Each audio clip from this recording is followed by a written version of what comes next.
Welcome to the Toffee Blues, your source for all things Everton, and welcome to a segment that we wish we wouldn't have to bring you, but unfortunately, such as Everton's look at the moment, Yerry Mina has become the second player in a week to suffer a serious injury, and as a result, we'll be missing the return of the 1920 season in a few weeks' time, and looks likely that he'll miss the whole of the end of the season as well.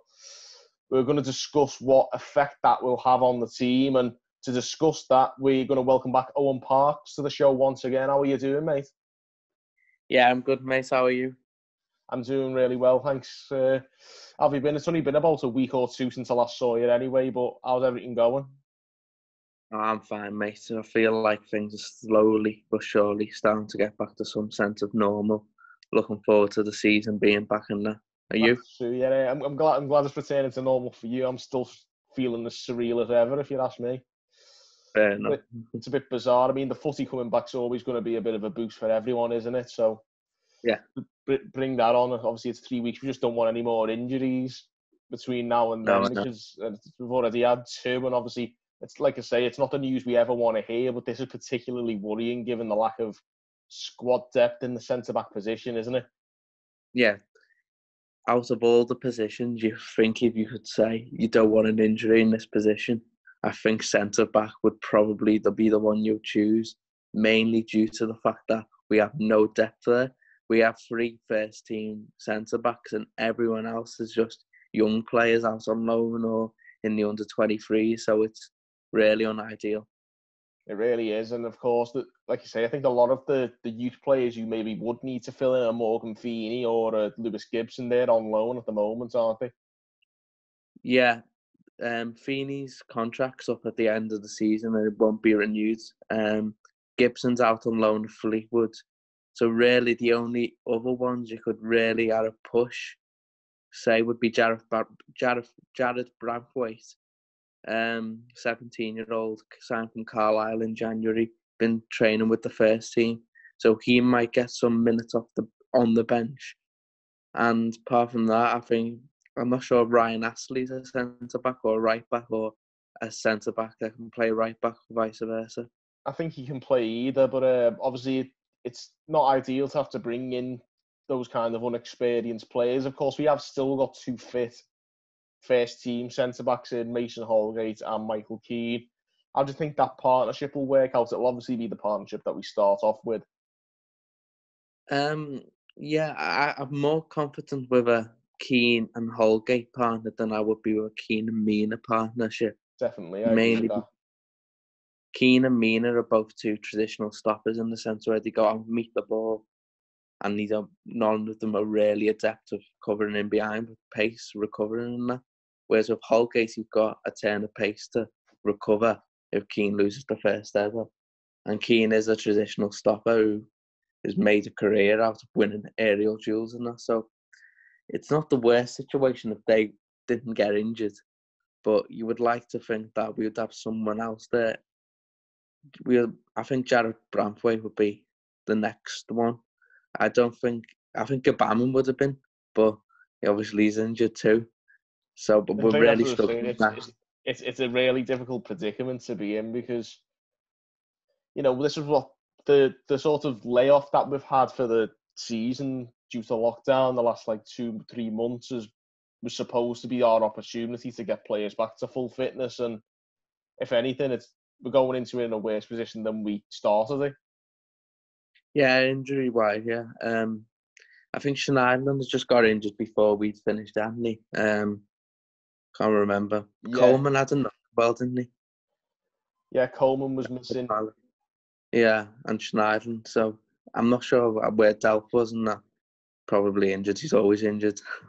But I just feel like as we're coming back, I feel like we're starting off from a slightly weaker position. But I feel like we're in a strong position in the league in the sense that we've got nothing to worry about with relegation. That we could possibly throw a Jared Braithwaite in towards the end if Michael Keane's not pulling it, to see how he kind of gets on, because there's good reviews about him from his time at Carlisle. He started to start games there. So I feel now maybe he could be someone who's the third choice centre back as opposed to putting Cuca Martina on the bench, who hasn't got a long term future at Everton. That's definitely a good point. We definitely need to be encouraging more game time for kids rather than putting Deadwood on the subs bench, which is a very, very good point. But of course, the issue we have got is, like we say, there is a lot of Deadwood, and I worry about the lack of fans in the stadium. I worry about this team's professionalism sometimes. I don't know whether these players will struggle without fans to will them on. I don't know whether they have the professional desire and will to win in them to push themselves.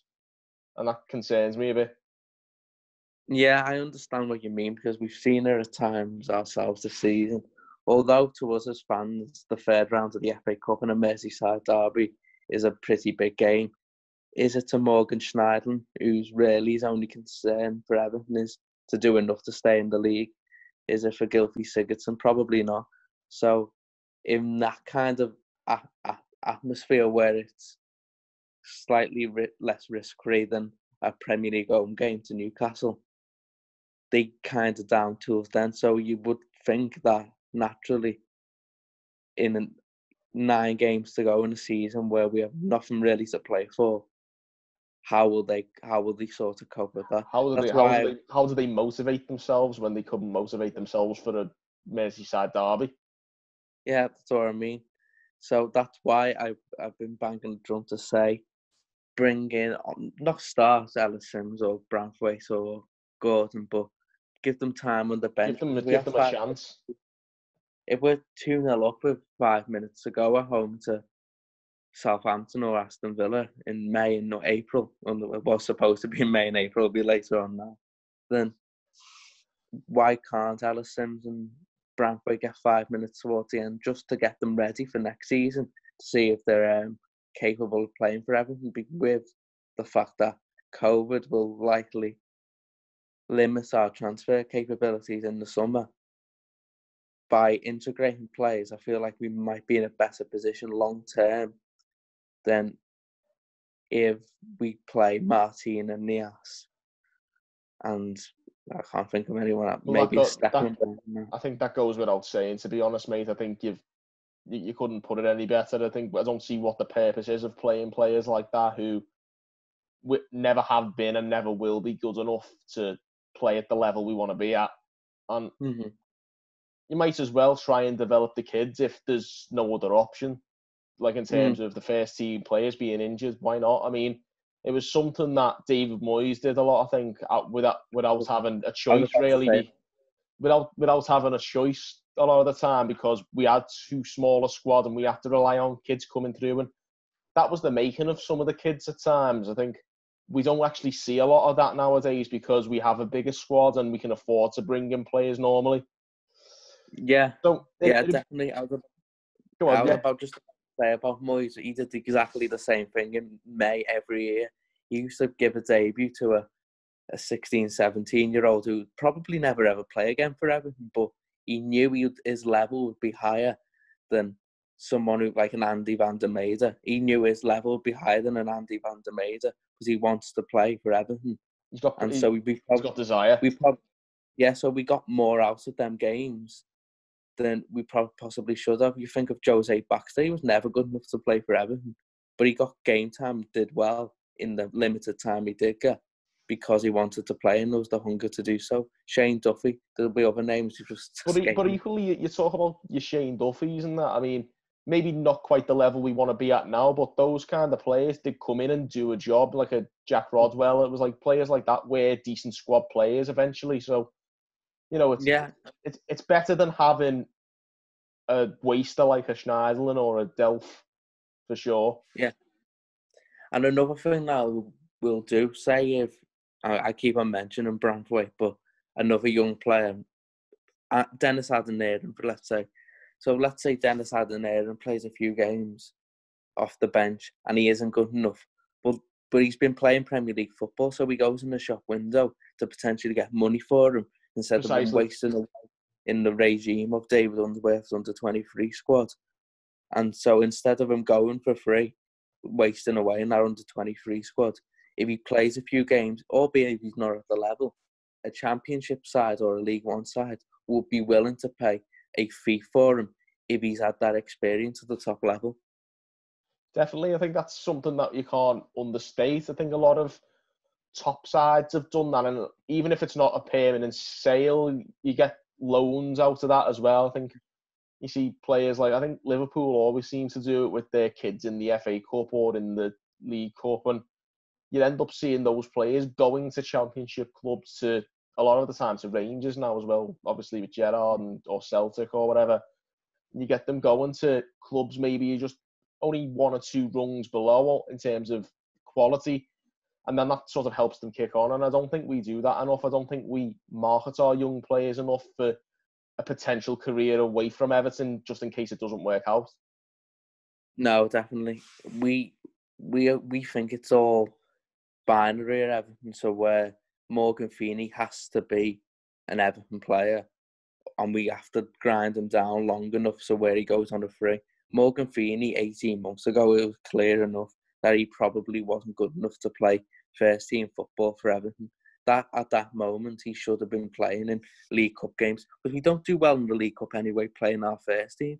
So we might as well give some of these 15 minutes at the end, put them in the shop window, and you'll get money back for them. Even someone like Jay Spear in Liverpool got money for him. And he's rubbish. Exactly, yeah. That's the point, isn't it? You know, you've got players who Liverpool know half of those players probably won't cut the mustard. They will in a derby against Morgan Schneiderlin and Sigurdsson because those players don't give one. That's it. But this is the point. I think you need to put those kids in. If we have any more injuries like what we have had with Mina or Gbamin, we need to start putting the kids in their place, as opposed to maybe shifting first team players out of position to accommodate it, or we're still picking the likes of a Schneiderlin or a Sigurdsson. I mean, there's got to be some kids in the reserves, under 23s, whatever you want to call it, in central midfield who can do a better job than what they've done this season. They've been an absolute embarrassment, some of them. And I mean, I think you did a few of the player reviews with us, didn't you, last week? Yeah. So you know all too well what we think of some of those players. Yeah, I'm not a big fan of a lot of them either. I don't actually think any of them, and I'm including in this Andre Gomez, is good enough for a 4-4-2. They're not. He isn't defensively good enough to shield the back four. But I've had that argument on Twitter before today, so I'm not going into that. But on Mina anyway, I'm on Mina anyway. I do worry that Mina keeps on getting these injuries at his age. You normally see with players when they reach 30, they get injuries. He's only 25, 24. Yeah, and he keeps on getting injuries. He always looks like he struggles at the end of games as well with cramp and that. So I do. He always seems to be carrying something at the end of a game. So I do worry about that going forward, as I do with Gbamin's injuries too. The question is, obviously, we've talked about the immediate impact and bringing in maybe Branthwaite or hopefully maybe Keane and Aldgate as a pairing might work out. So, you know, that's the immediate plan. But obviously, there's rumours about centre-backs coming in. What about those rumours? Gabriel or Todibo? Or have you had a look at any of those? Do you have an opinion on any of those possible signings? Before this injury to Mina, and before I actually thought about the fact that he was pulling up at the end of games, I've always been one to think that if we're limited in our transfer budgets in the summer, I would much rather Everton buy a good quality right back and keep Keane, Mina and Holgate than to sign another centre back, struggle to ship Keane off and still have the same issues at right back. But I do look at it now and think, if we start next season with Keane and Holgate, Mina keeps on getting these injuries, I do worry about our defensive record next season. Gabriel would be a choice. He's strong, good left. He's a left-footed centre-back. He's not slow either. He's good in the air as well. So he'd be one you would look at if we could possibly afford to buy him as your first choice. Todibo's a bit different. I think he's a bit rash, to be honest. I thought that too. I've seen him play for Schalke as well the last couple of weeks, and I wasn't impressed. Yeah. No, I wasn't either. it might just be the that of David Wagner's terrible coaching, and that he can't stay in any kind of position. But he would seem to be very, very rash. He was out on the right midfield at one point. I think he would get rings run round him, to be honest. Yeah, I think that's obviously a concern, and I think that the price tag would have been linked with him. I think that's a potential flop. No. I wouldn't be happy with that if we did that. I wouldn't either. I saw an article this week on Twitter about a few centre backs, and there was a lad from Frankfurt and Dicker. I think he's a good centre back. He's similar to Mina. Sorry, Zuma. He's a bit quicker. Is that Evan and Dicker? Abite, Yeah, Evan and Dicker, yeah. Yeah, he's a good defender. So we could be one we could potentially look at. But another one who was in that article, who I think he's gone under the radar this season because of the terrible defensive record of their team. But Ben Godfrey at Norwich, I was really impressed with him at Goodison this season. He's a bit like Mason Holgate in the fact that he can recover. His positioning's not great either, like Tadebo. But if Norwich did get relegated and you got him on a cut price deal, I think he's someone you could develop, young English centre-back. It's an interesting one. It's not a name that has been thrown around a lot, and I think obviously you've got someone similar to Holgate. I think obviously that'd probably be a backup at the moment, given that he's probably our first choice centre-back. Yeah, he would be, but he'd be someone you could develop. He's at the same stage as what Holgate was last season. At a team doing well, but it's not at the top level. If he comes to Everton, you might see him develop. I think that's always an interesting prospect. I think as Everton fans, we like to see young players come in and do well. But there's a big emphasis this summer, I think, going to be on shifting out some of the deadwood, isn't there? And I think that's going to be crucial to us moving forward. In terms of the centre-back conundrum, considering we're focusing on Mina here, how many centre-backs do you think we'll have going into next season? With Lewis Gibson coming back, so if I say choose Michael Keane or Yerry Mina, people would choose Yerry Mina. Mason Holgate's the number one. So I'd say Gibson, Holgate, one of Mina or Keane, and another centre-back. So that's how I do it. But I think people would choose Mina over Keane, and that's fine. I just think they've got similar flaws and similar strengths, and the fact that neither of them can recover in pace. I think Premier League teams will be more. Teams in mid-table, I think, would be more likely to buy Michael Keane. So I think he'd be the one you'd look to ship off. Yeah. And you buy an Evan and Dicker or a Gabriel or a Tadebo to make it four centre-backs with Lewis Gibson and Branthwaite as an insurance policy. I think that's probably the idea. That's probably what Marcel Brands has got in mind, I'd imagine, going into next season. But obviously, the pressing matter is it'll be Keane and Holgate for the rest of this season, with probably Branthwaite as the backup. How can you see the team faring? And obviously, we've got Liverpool, which is not ideal first game, but then after that, the run of games is potentially winnable. How do you see that centre-back pairing, or the team in general, to be honest, faring? Well, first of all, let's hope we don't play Liverpool at Wembley, because it'll be 8-0 on that big pitch. Yeah. They're there front three.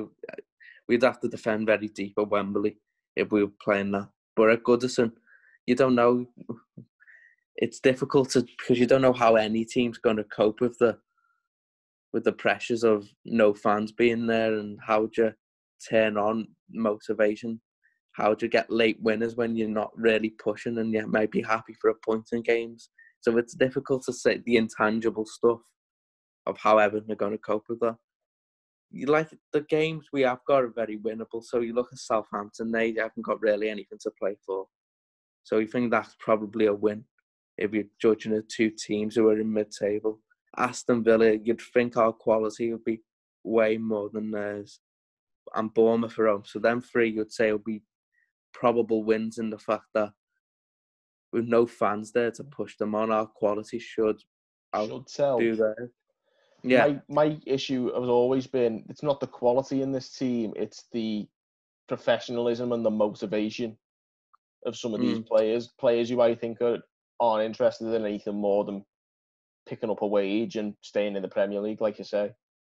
Yeah, I understand that, but there's also a reason why Bournemouth and Villa have been struggling, is the fact that they haven't had any consistency or confidence over the season. And in the last 10 games, I think Wigan used to always do it. They'd be terrible all season, but in the last 10 games with the fans behind them, they'd find a way to get over the line. If there's no fans there, how do them teams find that extra to get over the line with the quality gap? So there would be games I'd look at that we could definitely win. Norwich is the same.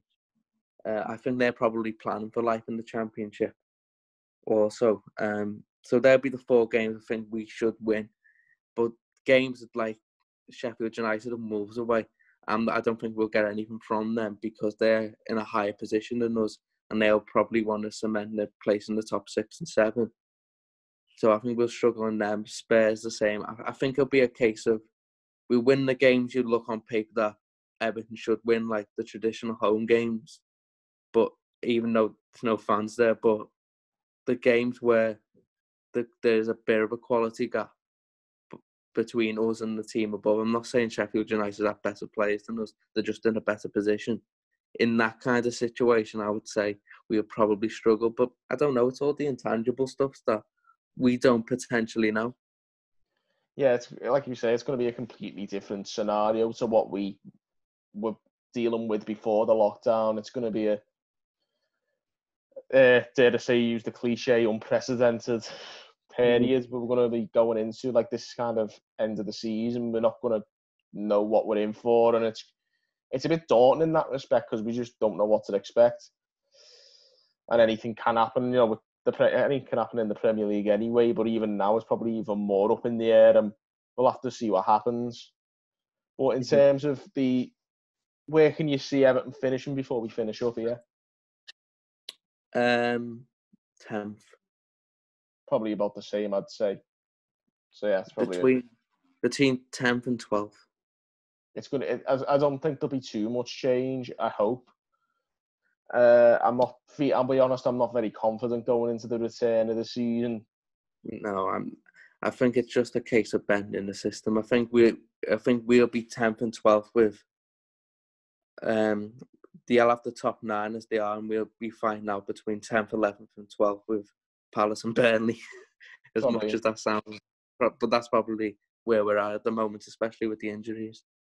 Yeah, it's kind of depressing to hear that, but obviously the issue is it's not a quality thing, it's a professionalism thing. We need players who care, and I think we need to get rid of some of the dead wood before we can even think about pushing on.